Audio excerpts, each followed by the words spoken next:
Welcome back, viewers. We were talking about football, and now we'll be talking about world football and the new trends and upcoming trends.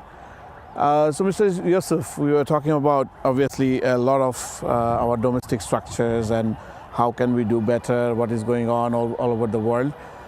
Obviously, world football is very exciting. A lot of things happening. The leagues are very lucrative. We do follow, our fans do follow, as I was saying, English football and then Spanish leagues, Italian leagues and all. And also the international football, we do follow their trends. The countries like Brazil, Argentina, Spain, all are our favorites, also Germany. Absolutely. All our favorites. Yeah. So, currently, we can talk about like even the clubs like Manchester United or Real Madrid, Barcelona, Chelsea, Arsenal. They are also they have a lot of fan followers. Even we have in our country small fan groups of each clubs. Yep. So how do you think we can take this forward and how these clubs are actually making this difference of having so much fan follower? These are world-renowned products. They are so well marketed at that level. I mean, you got to say the English were the first to really market their clubs. The fact that English football is probably known more in Asia. It's only recently that the likes of Spanish, Italian, and Germany's followed suit. The way clubs are marketed, I think that you can do a whole program on its own on how that is done. When you get to a top level, how easy and how much fun must it be when you could just say, look, if I buy myself a Cristiano Ronaldo here, I know ticket sales will go through the roof. I know people will follow us next season, but you obviously have to be a club good enough to attract a Cristiano Ronaldo. Otherwise, they wouldn't even consider you. So it's a kind of a chicken and egg thing. It's baby steps. Like I mentioned before in the earlier parts, I mean, if you get your house in order, everything should follow. If you get your domestic league playing to a certain level where everybody's following the rules and doing the right things, and I'm not saying, well, maybe we should put quotas on the amount of foreigners you allow into your domestic leagues. We're not as first world as your English, your Spanish, and where everybody can just move. I think we also have to be careful. We are sometimes fooled. We think that every Brazilian is a good player, so when a Brazilian comes over and you look at him play for your club side, you go, hang on a second. You know what I mean? That's a byproduct, just bad luck. But you got to start somewhere, and get your house in order. It should all follow. So quality-wise, there are certain leagues like English Premier League and then Spanish League and other leagues. Which one you would put it to the top? I spent my childhood in England. Manchester United is very close to my heart. I used to watch them a lot when I was living there. Practically every week I would drive hundreds of miles to watch my favorite club.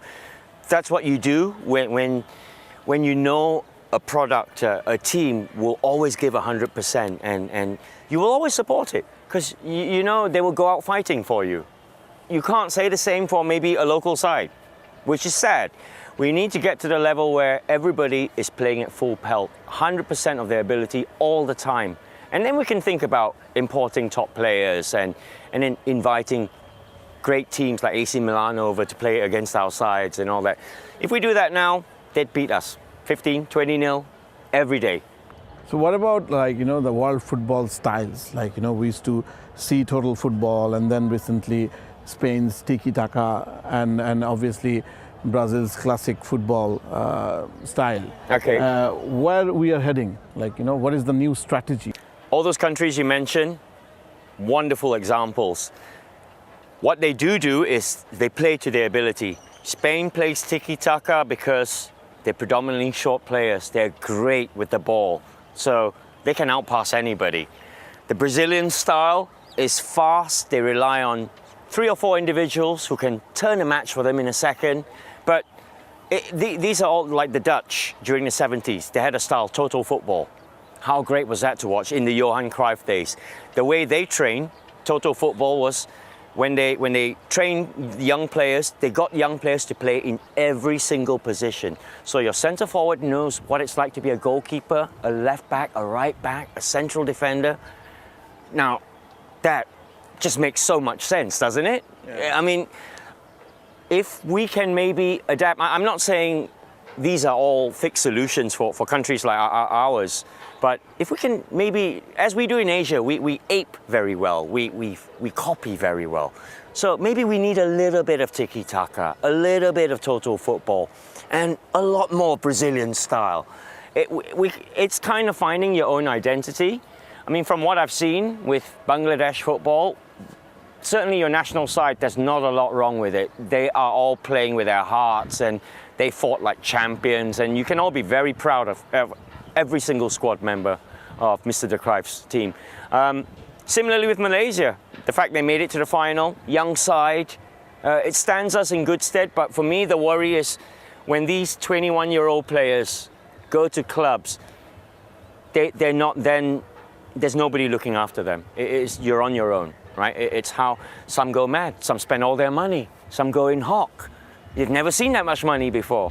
So maybe we need advisors, we need people from all these successful leagues just to tell us how we should go about things, you know?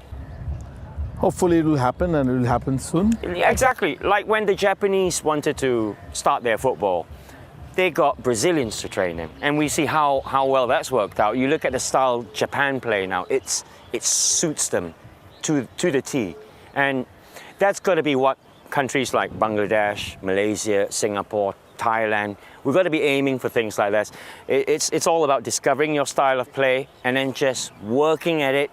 It could be 1 year, 2 years, it could be generations. But you've got to stick to that plan. You can't throw that plan out the window after 4 years and start again, and then everything will be lost. So thank you very much, Mr. Yosof. An absolute pleasure. Absolute pleasure. It was great to have you on the show. And we'll end our show here, and hopefully football in our part of the world will see more light, and we'll keep on improving ourselves. Thank you very much. Stay tuned to Channel 9.